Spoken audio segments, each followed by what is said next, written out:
back to Running on Grass podcast. As always, I'm your host, Logan Pribino, here with Eamon O'Toole. How we doing, Eamon? Doing great, Logan. Back in Nebraska. Back on the wine glass. Welcome to God's country in Nebraska, Eamon. Yeah, a little flatter. Nights are warmer, but it's beautiful. It is beautiful.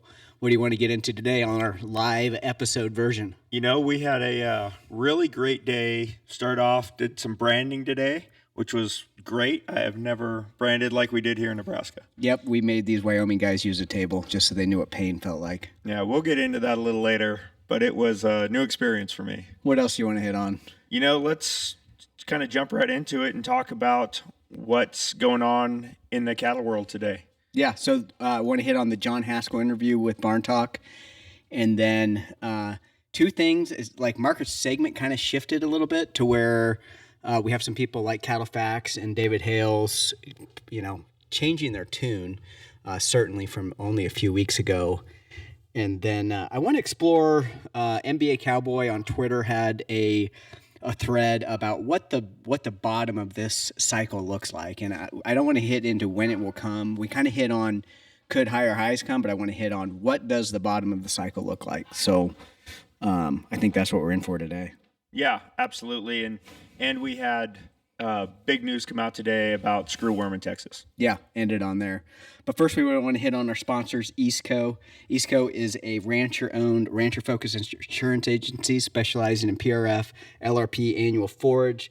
They do not do a lot of marketing, but they like what we're talking about on Running on Grass podcast, so they reached out for a sponsorship, and we're really appreciated of that.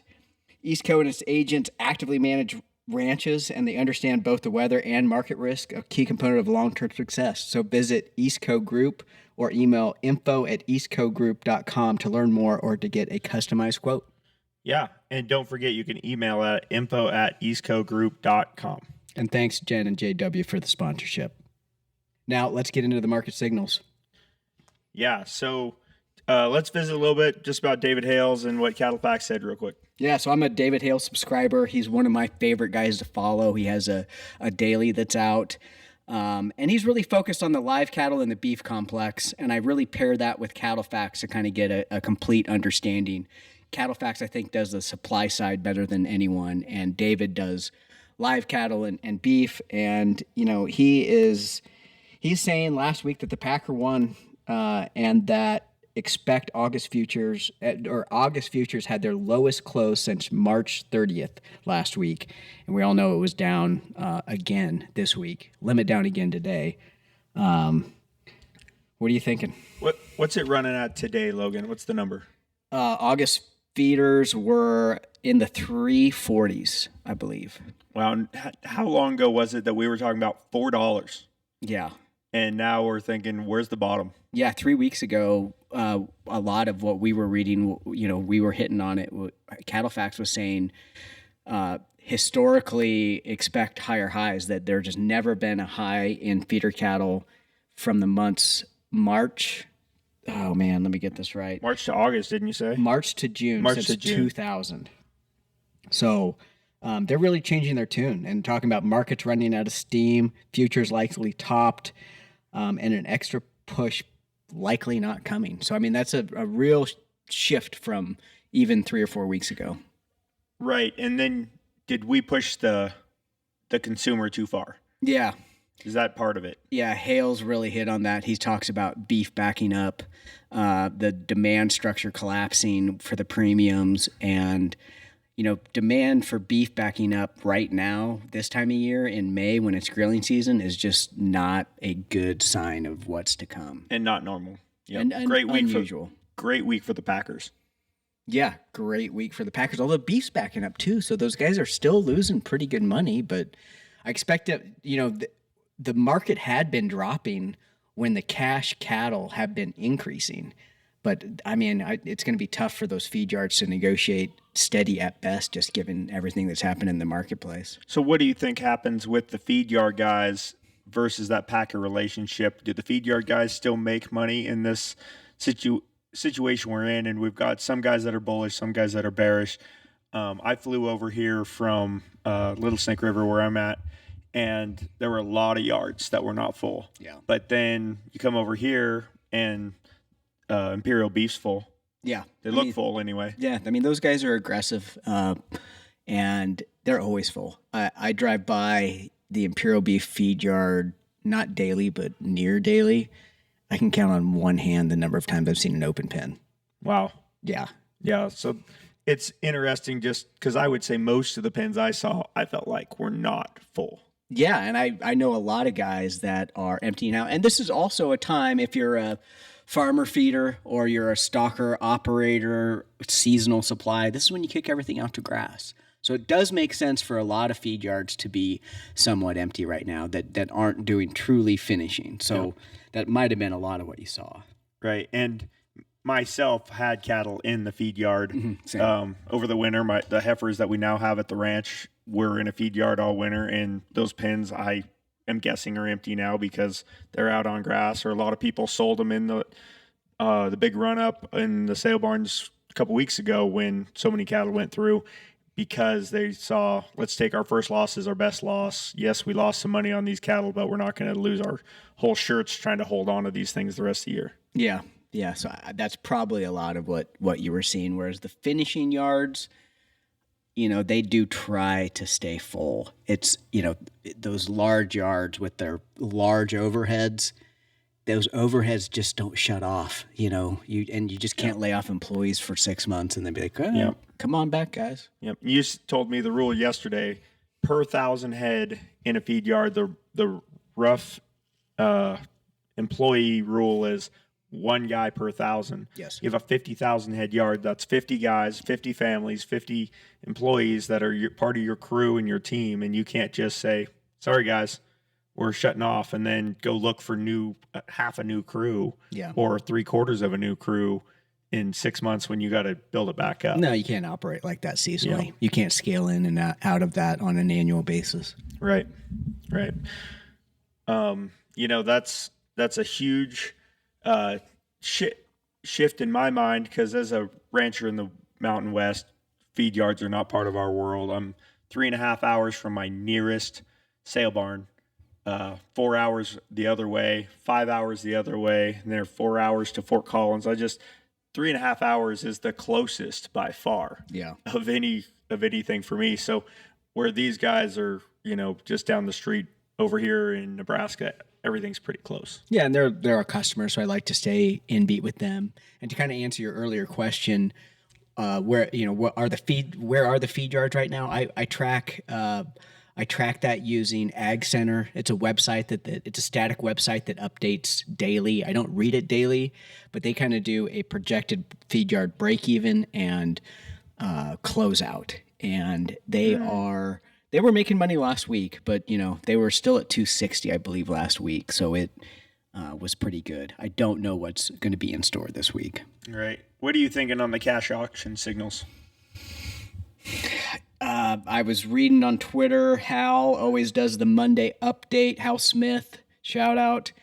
He was 5 to 6 lower, I want to say. Don't quote me on that. That's not exactly, but we are starting to see the cash feeder markets move lower slightly. 5 to 6. The board's done. We've lost 20 on the board. So, wow. I think there's more. If the board doesn't turn around, I think there's more correction in the cash markets to come. Well, one thing I think our viewers or listeners would be interested to hear. So Logan is much sharper than I am in general, but also he's doing LRP. He's doing a lot of risk management, hedging, different products, different things that he's doing. Ladder Ranch uses LRP when we think we can make something work there, but it's not a part of our annual plan, and we're trying to figure out where that fits for us. But it's not something that's top of mind, at least in our operation. But we're not running a lot of yearlings like you do, and you kind of have yearlings all the time, whether you're in your cow-calf cycle or in your yearling cycle. Yeah, and Ladder Ranch is mostly a cow-calf operation, and then we've gotten ourselves into breeding heifers, as Logan has as well. So just a different view on the world. And so all the different tradings and the ups and downs, I'm not watching that near as much as you are because I'm not invested in it. Yeah. Like I said, in the last podcast, my margin call money is back, and I think I got the last of it back actually today. I haven't checked yet, but should be back in the money. Yeah. So I watch it like a hawk because we try to do risk management. And you need to do something. I borrow most of that money when I go out and buy those. And, in the event that the market would go to zero, which I think we learned with COVID, it could happen. It did not happen, thank God. But if a black swan occurred, it would be devastating for our organization to the tune where we would need to sell assets, which obviously we would want to avoid that. Yeah. Yep. And that's probably a big reason why I think earlier generations in my operation were willing to get into that world. And I grew up saying, hey, be conservative about it. Let's not get crazy. And so I just never learned about that side of the business. And it's very interesting to talk to you because it's very foreign to me. We've met with some people when we were feeding a lot of lambs and we were buying a lot of corn and things like that. And it just, we don't have enough cell phone service where I live that you can be taking calls all the time. Yes, no. And so we just stayed out of it. And we've talked about this offline. You're really better off for it. The market seeks to embarrass the maximum amount of people possible. So, you kind of think you understand what's happening and where it's moving, but man, it will humble you. Yeah, especially you get a margin call and all of a sudden you're like, whoops. Yeah, understand. You got to take a position. You got to live with it. That's really all there is to it. Right. It sounds like a marriage. Yeah, it is like a marriage. Marketing position. Well, let's visit a little bit about John Haskell was on Barn Talk. Yeah, I thought he did a great job. Yeah, I did too. Very, very good. One little blurb I'll throw out about Haskell before we get into his interview is he used to manage a ranch next to the ranch where I'm at in Snake River. So I got to know John personally there. Great guy, very smart. Yeah, very he's smart. Sharp. And Taylor Moyer told me, he called me right after that, and John's interview was tracking to be one, if not the most viewed episode that they've aired. Wow. Yeah. So it really resonated with a lot of people across the Corn Belt. I mean, their core demographic really has to be the grain farmers. Yeah, I think, and they said that. They said, normally we're not talking a lot about cows, but we've got a guy that talks about cows, and John is a lot more than that. He understands the grain business. He understands the cow business. He's a heck of a cow stockman as well. Works with Wally Olson, worked with Bud Williams. Just, phenomenal guy. Really nice guy. I don't talk to him near as much as I should. He used to be my neighbor, and we talked all the time, and then he moved, and we don't talk as much. But very smart, and I thought what he said was very insightful. He started it off saying, "I've been out $100,000. I've been on the upside down side of things, and things in my world don't work right when I am upside down." Yeah, $100,000 lessons are lessons that you do not forget. Yep. So what did you hear from him that you want to hit on? I'm going to hit on the most simple because it resonates with me. I really liked how we talked about the hay production, and like a very core of it is just a primal lesson is buy hay, ranch get bigger, sell hay, ranch get smaller. I really like that. And when I first moved back, my dad was doing a little bit of hay, and I was like, we could really use that grass, for our animals. And eventually we started buying hay. And I really like that perspective as, and I'm going to get into some of the more financial stuff, but I just wanted to hit on the production side. And I just really appreciated that condensed down version of hay production. Yeah, it hit me pretty hard too. Ladder Ranch used to put up a lot of hay. That was summer. Mm-hmm. You were like, yep, get cows to the forest, come home, put up hay all summer, go get cows out of the forest. That was generally what was happening on Ladder Ranch as you rode through to try and make sure cows were getting bred and things too. I've got neighbors that go out, move cows, work cows in the morning, go home, hay in the afternoon, every day, all summer. Yeah, there are ranches in the Sandhills that they put up hay into October. They'd wait 3 weeks, put them in the hay lot, start feeding the hay. Yep. like And- never ending. And I would argue a lot of the biggest ranches at least in the Rocky Mountain West, are monster hay producers. Well, didn't John say the opposite of that? Tell me what he said. I believe John said that the larger the ranch, he was looking at larger ranches and the fact that in the Intermountain West and talking about the more successful ones are feeding 30 days or less. Right. But But I think the majority of ranches in the West are not doing that. Successful. I mean, when you talk about, the padlocks and professionally run ranches, they are very much like that, and they're feeding 30 days on average less than most. Yeah. But I think you would find in most communities in the Rocky Mountain West that because we have such monster winters, I mean, you start feeding them in November and you're done in May, first part of May, and then you're trying to work your way up to the forest or whatever your plan is from there, get through branding season and move on. And, our relationship that we've got here where I'm sending you cows in the winter, a lot of the high mountain guys I know in Colorado send them out to the eastern slope of Colorado or Nebraska. And I think they've realized they are so high and so wintry there that they have to do that. Yeah. And I was able to get away with it for a long time, but I was finding I have so many more AUMs to get through my summer on the national forest that I could run a lot more animals. I just couldn't do it if I was going to keep them at home. Yeah. So I had to find an outlet. So that's what led me to you, really, or to bringing cows to you, was I needed to find an outlet because I could handle the animals for a big chunk of the year. I just couldn't handle them for, I guess, half of it. Yeah, moving hay production off. Ranching for Profit has some pretty clear data that it is oftentimes one of the largest things you can do to move profit by reducing the overheads. It doesn't work to produce less hay and keep up all of the haying equipment. You really just got to slash the overheads. Yep. I was talking to John Haskell one time, and I said, "Hey, John, I had to go get a new baler," and he said, "Man, that's too bad."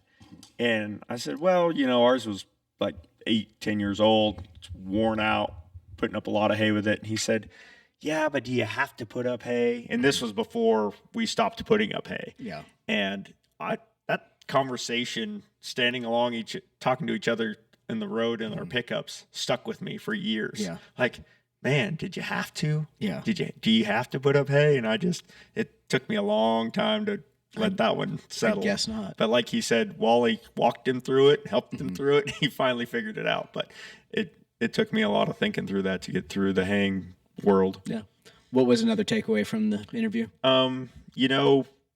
Yeah, we talked about feeding and equipment. The Ranch Right Conference he mentions in there, and it was a short blurb. You had to be paying attention.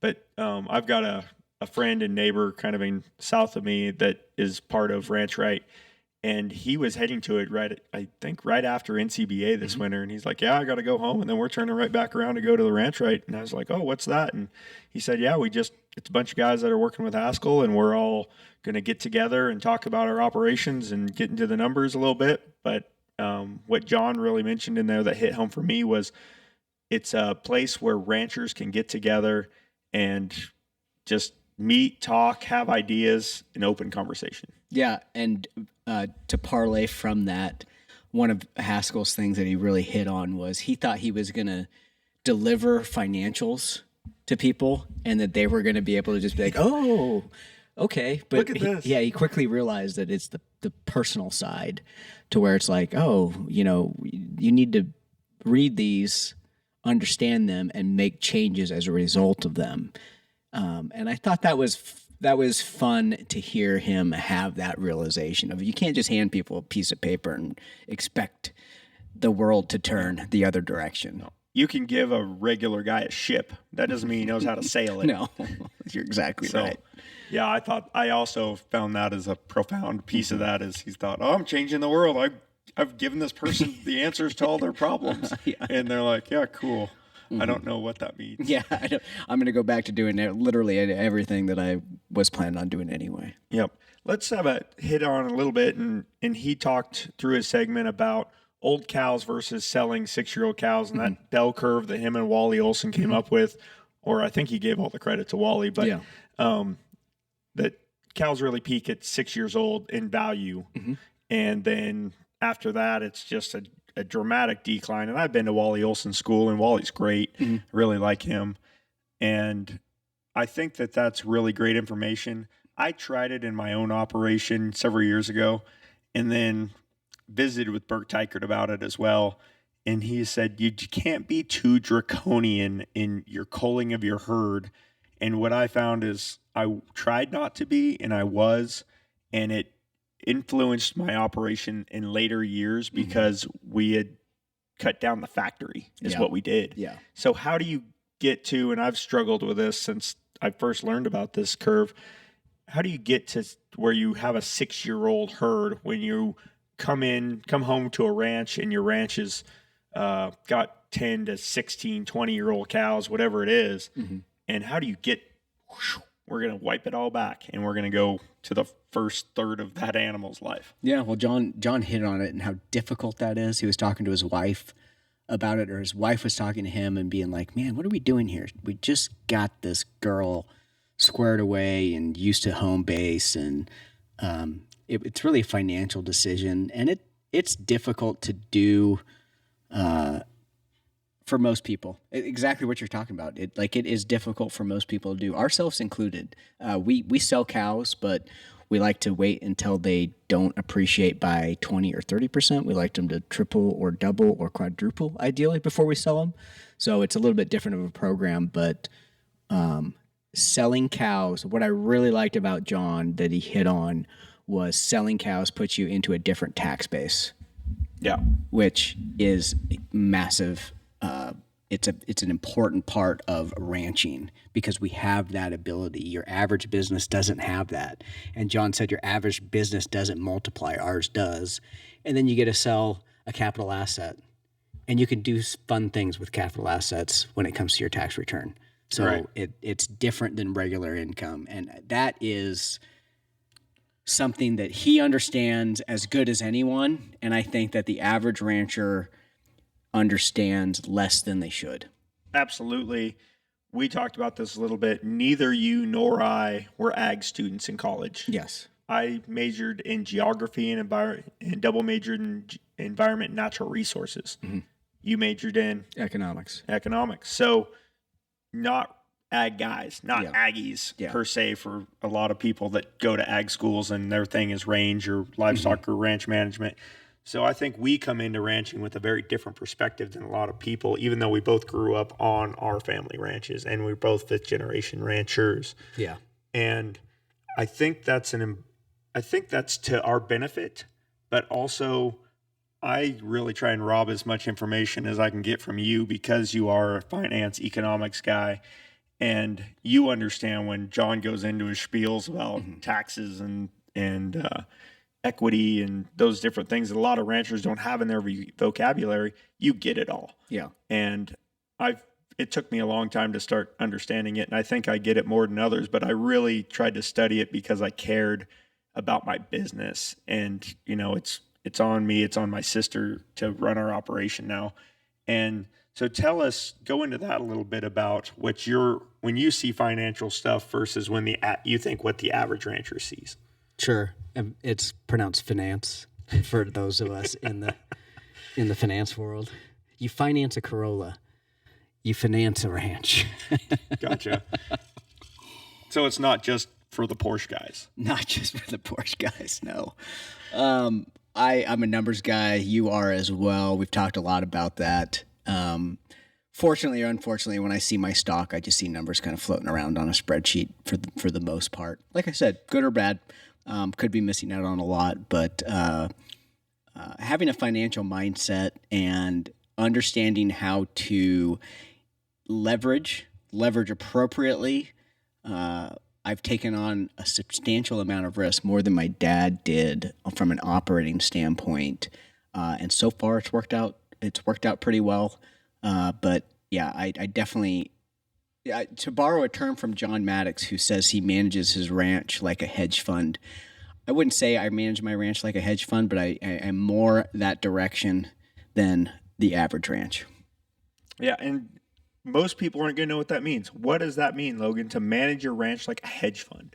It is to layer in leverage using the the cheapest money that you can find, which is typically borrowing. Equity is typically the most expensive because someone wants a stake in it. So you borrow at the lowest rate that you can, and you purchase assets that you think will appreciate. And when those assets appreciate, you have a liquidation event. And then you take a cash position and you do it again. Simple as that. That's great that you can explain that so clearly, because I understand what you're saying, and I think listeners can understand what that means too. It's like sports betting, but the odds are in your favor most of the time, some of the time. Yep. And, I've done it, and I think a lot of ranches do it. They borrowed money from Uncle Joe or Cousin Alfie or whatever that is, and that was the cheap money to borrow. Yeah. And it's kept so many ranches in the West alive because there was some successful family member that either loved or believed in both the family and the ranch. And I think that's important that people realize that you're not the only one doing that. Yeah. And because banks are tough and they have harder rules than Uncle Joe does. Yeah. And I think all those things are important to just weigh what works best for you. But, a lot of times that's what's happening on Wall Street too, is those guys aren't borrowing money from JP Morgan. They're borrowing money from a hedge fund or something like that to do these. So and they're after the cheapest money, but their leverage is different than ours. So they end up going after equity, private equity, and all of those. Whereas if you can just stay in the banking relationship, and especially a positive one where you're near prime or at prime, you're doing pretty good. And that banking partner is very important. And you and I talk about that privately offline, that the wrong bank will screw you. Really. Really bad. And I've been in a situation where my parents really, were with the bank, and then they wanted our operation because we live in an absolutely beautiful place and we're leveraged, and that bank tried to take our operation. And luckily my dad was savvy enough to see what was going on, and he got us out of there. And but we have a guy we work with, I think we mentioned him before, our finance guy. And so they made a plan together, and we got out of there, and we got to a better bank. And our bank is so good, and they want to work with us, and they want to see us succeed. And that's the kind of bank that a rancher really needs, is a bank that believes in you like Uncle Joe does. Yeah. So Alan Nation said that you should be working with the smallest, most conservative small town bank that can bankroll you. Wow. And he said that. And I almost don't want to say that because you need the book context of it about how he really screwed up the finance side of his business and had to deal with the mob. And he learned that lesson the hard way. But that was the moral of the story. Mm-hmm. Yeah, keep it hometown. You may have gone to school with that banker, and he cared. There's more than just when you get into a jam and a bad winter. That guy wants to make sure that he knows that's not your fault. That was not your bad decision making that you got into a bad weather event. And he cares, and he's living down the street, and he knows the bad weather event as well as you do. Yeah, and then one of the root problems of the bank is they are very concerned with getting paid back. They're not as concerned with profit. They're mostly concerned with getting their loan paid back. Right. Yep. And you don't want to just be a number on their books either. No. You don't want to be the number on their books that possibly that cow is in your inventory. Yeah.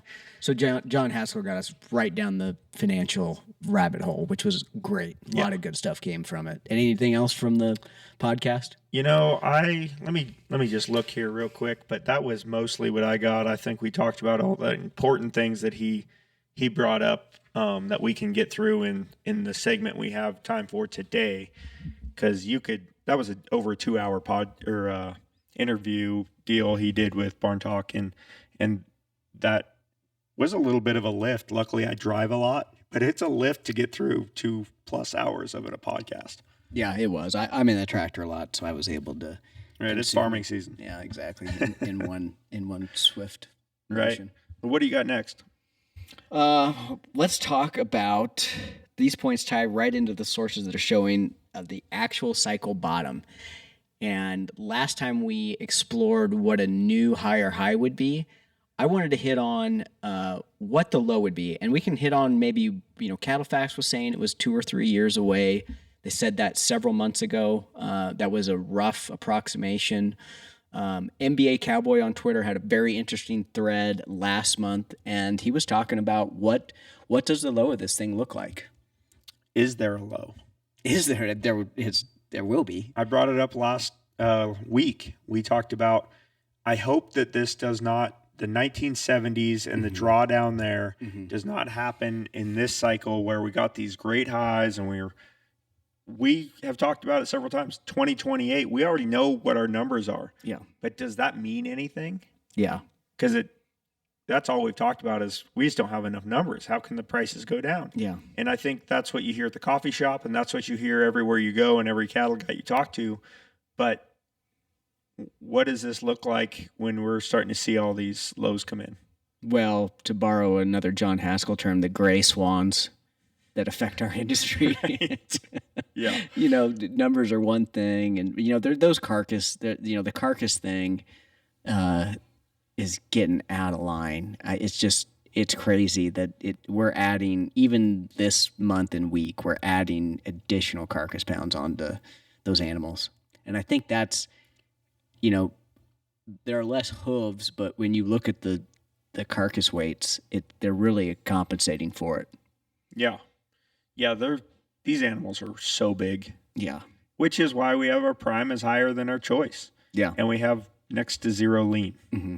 Yeah. But unless you get into the coal cow, coal bull, that's where you're finding the American lean right now, right? There's no other lean really being made. No, and lean is really leading the market right now, and we're grinding a lot of the feedlot carcasses right now. So a pullback in lean or hamburger prices would be very detrimental to the entire psychology of the market.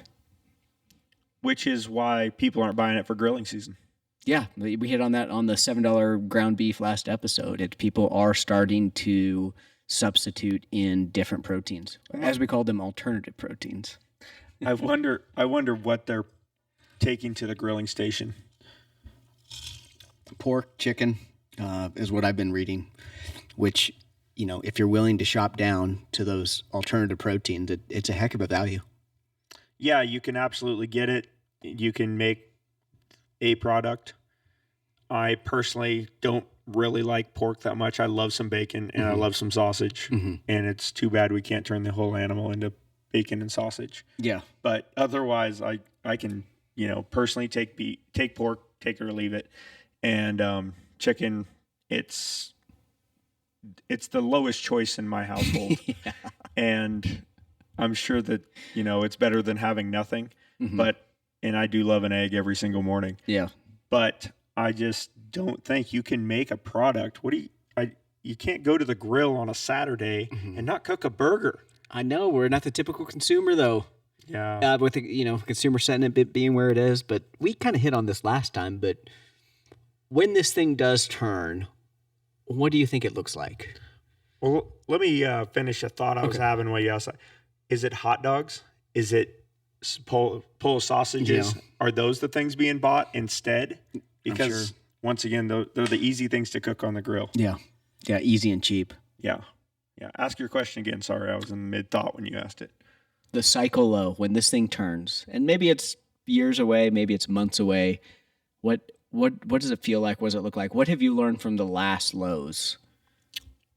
I'm still going to be bullish for Ladder Ranch in my cow herd because the same thing that got me to where I am today of holding on to replacements and keeping my cow herd intact is the same thing that I'm hoping holds my operation together when we don't have these great prices. So the money we're making now, whether you're putting it back into the operation, saving it, investing it, however that looks for your place, I think that needs to happen today. Yep. And we were talking about investing in water infrastructure. You got some other infrastructure projects that are going to let you potentially reduce the overheads going forward, maybe a more efficient workforce. Yep.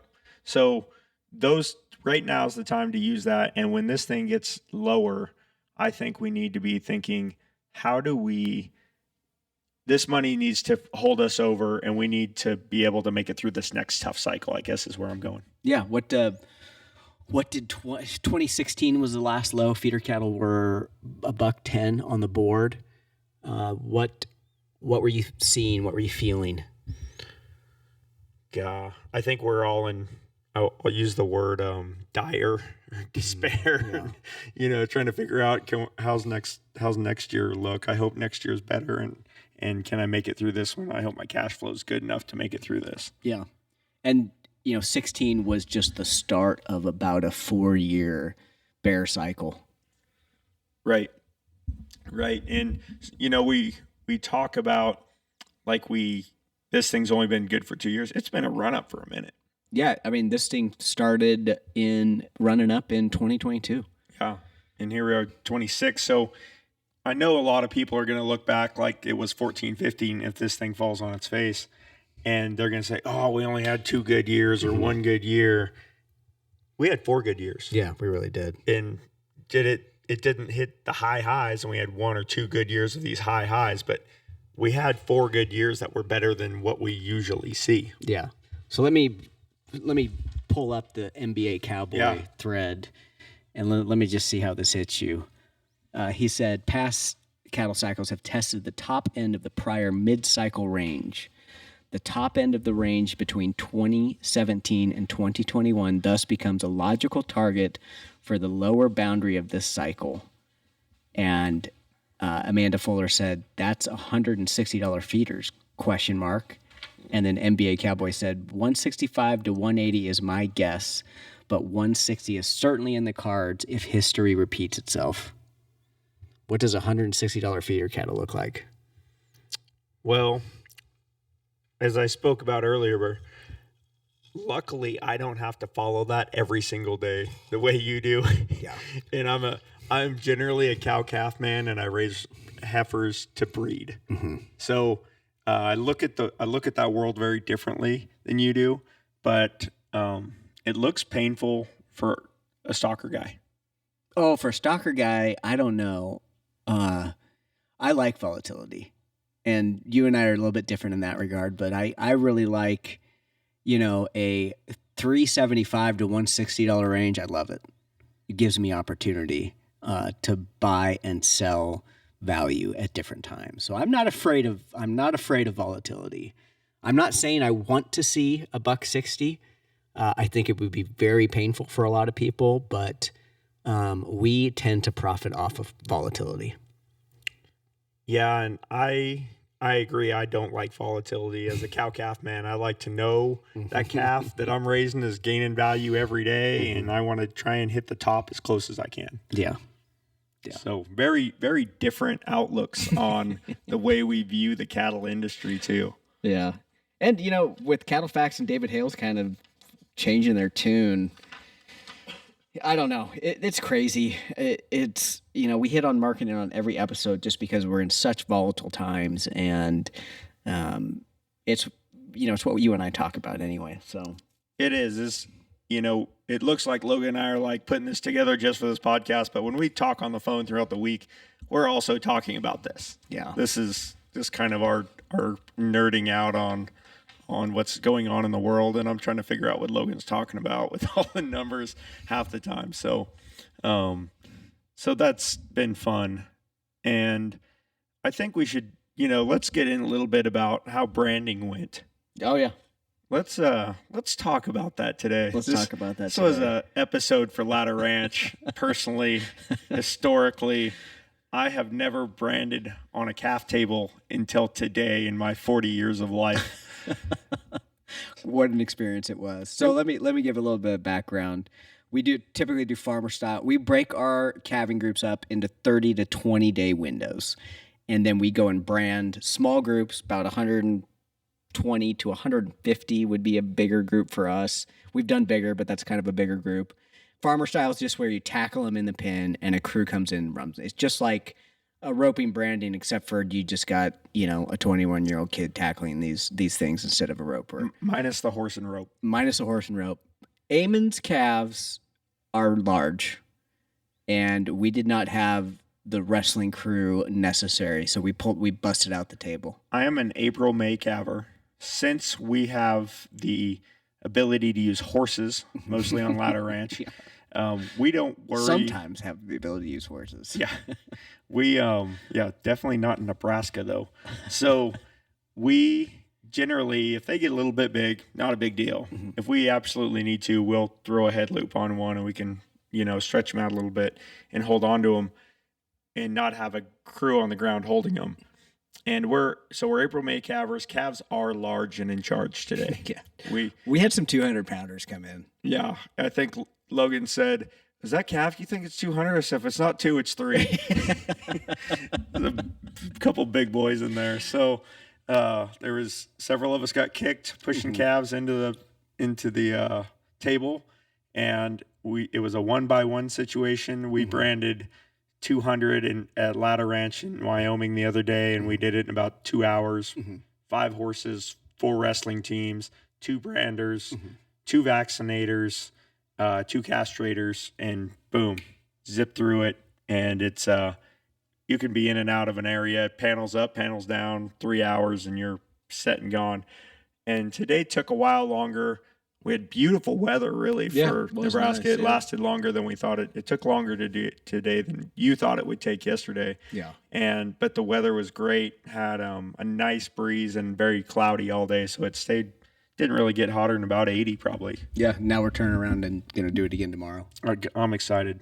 The facilities will be a little bit better. It was in our portable corrals today because we like to move the facilities of the pairs versus the other way around usually. I would like to give a shout out to the crew though. Everybody just steadfast all day long. Nobody took a break. Nobody was like, we got to stop for a minute. Yeah. Except one guy that took a pretty good shot to the groin area.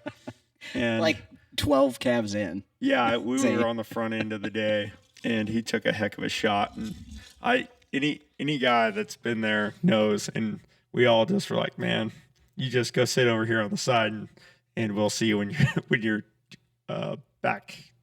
When you're back. Yep. And he came back. He's a trooper. Zane's a trooper. Yep.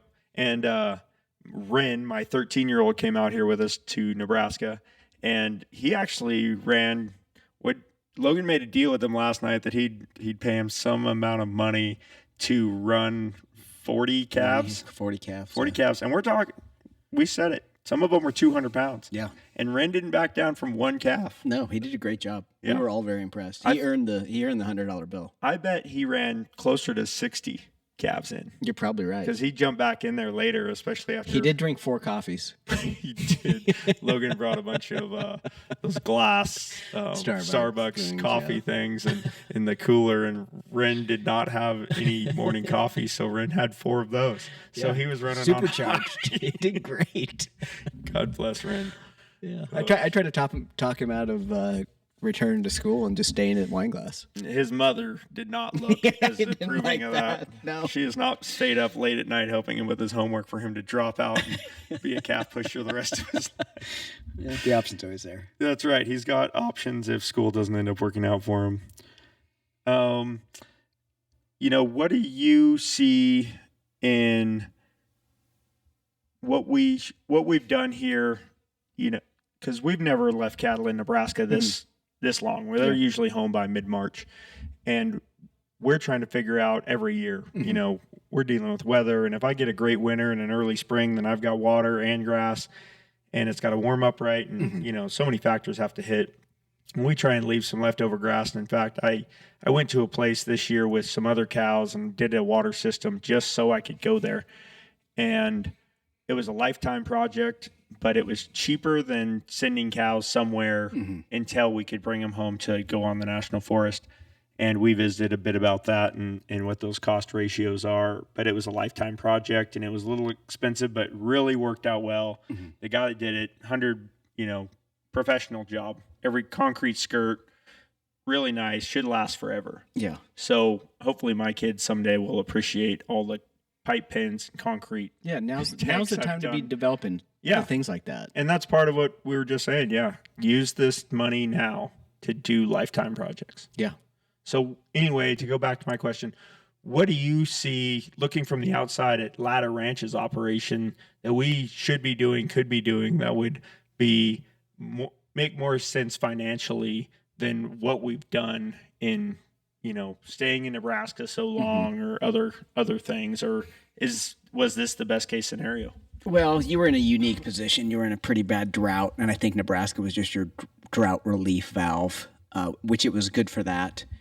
You talked about the water development that you needed to do on your ranches to increase the utilization, and not just the utilization percentage, which on the plains we talk a lot about, but when you get into the forest, it's utilize it, period. We need the water to utilize it, period. And so if you can put in some development so you can utilize it, that's a good spend of $1. Yeah. Yeah. And the cows, to me, the cows were here. Mm-hmm.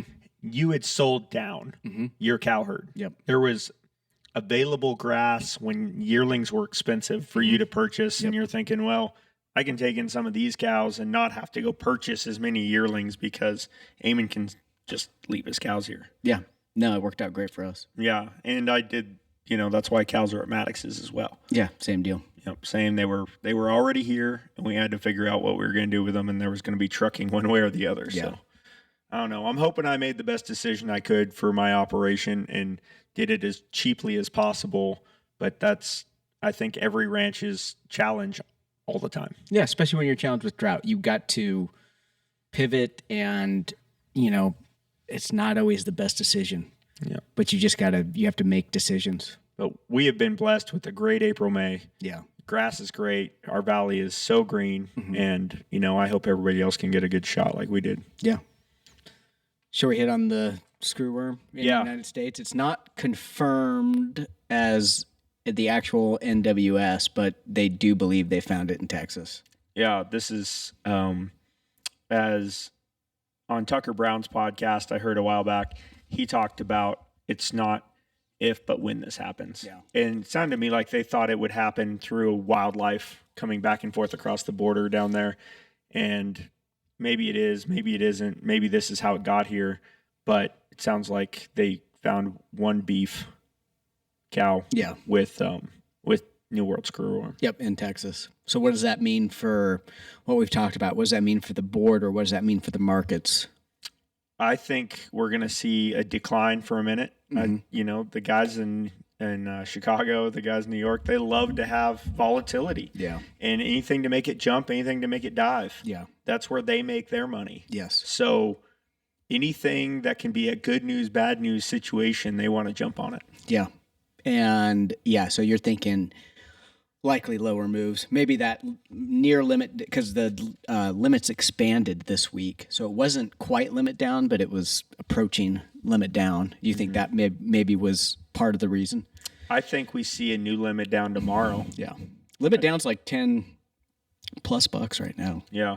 I think we're going to be close to that again tomorrow because this is the news we've all been waiting for months. All right. So let me ask you this.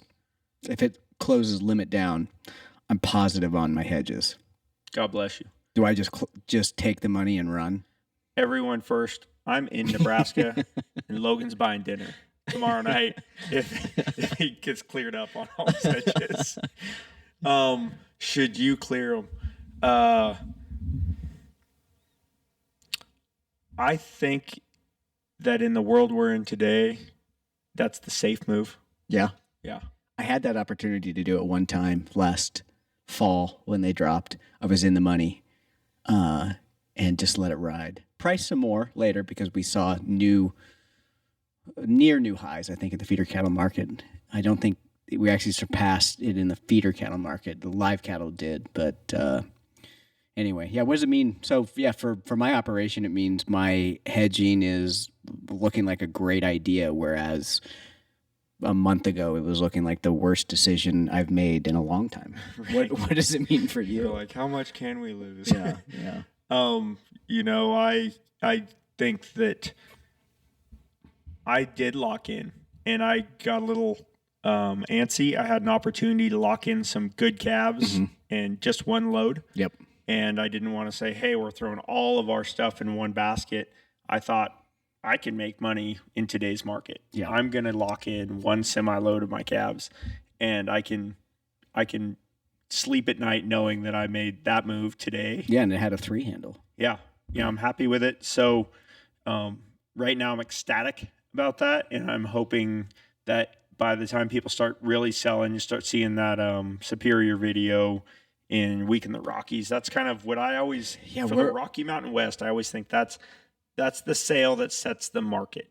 And the Corn Belt Classic is a week or two away, which is not the same as the Week in the Rockies, but it's an early indicator. It is an early indicator, and for me, they often have it in Steamboat Springs, which is 50 miles from my house. So I'll run over there just for the data, see what the world looks like, and then I need to come visit.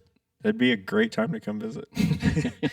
So, anyways, I really like the Week in the Rockies. I think sets the market generally in the West, and I've seen it start and that be the bottom.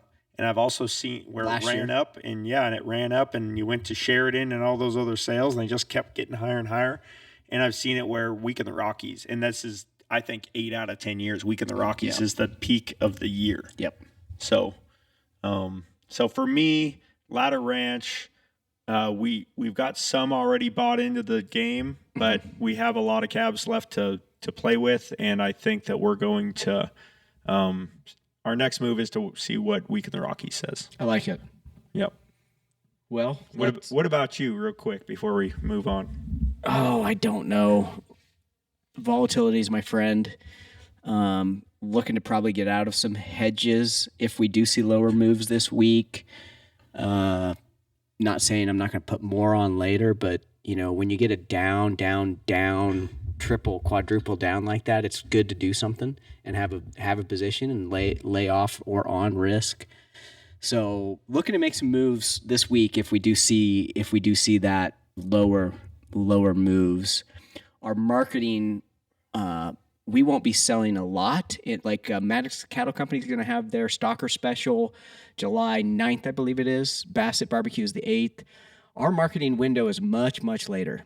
So we're not planning on selling into September, October, November. So we have a later marketing window. So still have some wiggle room in our timing. What do you still have calves? Yeah. To sell? Yeah. What are you going to do with those? Are We those keep early? You're going to keep those steers over? Yeah. Steer calves over? And we always have for various reasons, but we really like to run the later calvers and then carry them over as yearlings, and just to give us stocking rate flexibility and to grow them. I really like selling 9-10 weights to the feed yards, and I think they love them because we grow the frame, and all they do is have to add the fat. Right. And so I really like selling that product to the feed yards, and so we've consistently done that in my under my leadership at Wineglass. Yeah. And what has that been looked like for you in terms of what your dad did and what you're doing here? Sure. So my dad would always feed out. He owned a feed yard at the time, large feed yard. And so he would always run them over as yearlings, typically an 8 weight at that time, and then put them on feed in the fall. And he finished out for decades. So he was also taking in heavy calves.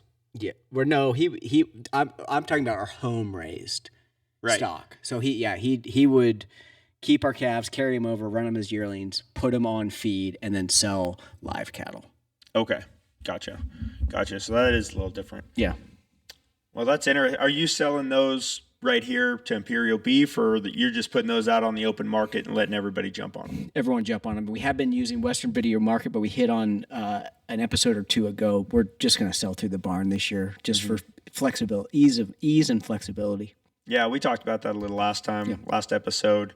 You like using the barn. You think a lot of people are moving to the barn to do that. I find, like I said, I'm a long way from a barn. Sure. And so it's, I think you're 40 miles from Oglala Livestock, right? Yeah, 35. Yeah. So, I think the ease of that versus for me and Superior and Western and all those guys know this. There's a lot of guys like me that are out in the middle of nowhere that just taking them to the barn doesn't work. Yeah. And shrink and weight stops on a 5 weight and shrink and weight stops on a 10 weight are two totally different worlds. Yeah. It's very much more difficult to manage on a 10 weight than it is a 5 weight. What's the loss on that? On a 10 weight, 40-mile drive? Oh, when you send them to sale barn, they compensate for that. Okay. So on the video, it's the opposite of that. So it's more favorable terms for the for the buyer, and you're only dealing with the big volume buyers at that. Whereas when you send them to the sale barn, you got more. They're broken up into lot loads, and they're just more people bidding on them versus the large 10 pot load runs that you can see on Western Video. So that's the positive. Last time we talked a little bit about the negative because the cost more, the commission's higher, but that's where you make it up right there. Yep. Yeah. More people bidding on them because, there's only a handful of people bidding on 10 pot loads of 10 weight yearlings coming out of But Wyoming. also the breakup like you're talking about. Yes. It's made that shrink. Half pot load and then getting them to compensate and sorted and doing a better job. Yeah, that's really interesting. That's a whole different thing than what we deal with in Wyoming, where I'm at anyway. So I also brought one of my University of Wyoming interns out here with me to help us get through branding. Everybody's probably thinking, I took half his Ladder Ranch crew out there to go brand. That's not true. They are at home getting ready they're bringing cattle in from our desert country and getting them down to some corrals so we can ship them to the forest like a couple days after we get home. So they're at home. Things are still moving, still rock and rolling. We're still we're fighting a lot of water in the desert, having enough that's been kind of warm, and those cows are drinking a lot more water. And so trying to keep water in front of our cows has been a challenge. But no, I brought one intern. I have two other University of Wyoming interns. They're still using our halter collars, and they're taking care of all of your yearlings that are at home too. So there's still a lot going on at Ladder Ranch. But my wife, my son, and one of our interns came out here to brand for 3 days at Logan's place for 2 days, and then Maddox's place the last day. And then hopefully the weather will be favorable that we can get out that afternoon after we get done with Maddox. We had a great conversation last night. Last night was Logan's dad, Jeff Pribano's 72nd birthday. And Logan made a fantastic dinner for us. And we got to have great conversation with one of what I can consider to be a top tier leader of the industry. And he's had a lot of good things and bad things happen in his career. One thing that we talked about today was that Logan and I and all of us that are on the younger end of the gray hairs in the business, we have seen more good days in the cattle business in our short careers than a guy like Jeff Pribano saw in his entire life. Yeah. And then we came up with some ideas. We said, hey guys, what do you guys think we ought to talk about on the podcast? And we got shot a whole bunch of ideas. Logan, you wrote them all down. Tell everybody some of the ideas. And we're going to hit on these over the next, maybe tell them what we'll talk about on the next one. Yeah, some more Jeff Pribano wisdom. I think Eamon got a lot out of it. I did as well. We're going to hit on some of that. But also I want to point out our intern that we brought out here, Cassidy, she threw these out to us here this afternoon, and she was so gracious as to write them all down as we were having these conversations. So thank you, Cassidy, for doing that. Yeah, so here's something we're going to hit on in the future is multi-species grazing, what's good and bad about it. Ladder Ranch, what's it like to ranch in 3 states? How do you manage that? A big one that I really want to hit on between us, we both employ a couple dozen employees between the two of us, what we look for in an employee. What's a good employee interview look like? How do we get the good people? What does a good employee look like? And we're really going to hit on that. I think the listeners will really like that, especially the younger crowd, maybe looking to become employed or move up in a ranching organization. And then ATVs versus horses, hit on that. And then, of course, the plains versus mountains. Yeah, I think those are all great ones. And I want to thank everybody that was sitting around visiting with us last night, because Logan and I are always, we're shooting information, and as we're getting news throughout the week and reading things, we're sending it back and forth and kind of commenting to each other. And then Logan generally puts all the information into something that's understandable and we can move forward with. But I think all of that stuff is really good, and it's hits home for everybody. Yeah, I think so. Yeah. Well, it was a pleasure, Eamon, as always. Yeah, keep running on grass. Yeah, let's go get some Mexican food. Sounds great.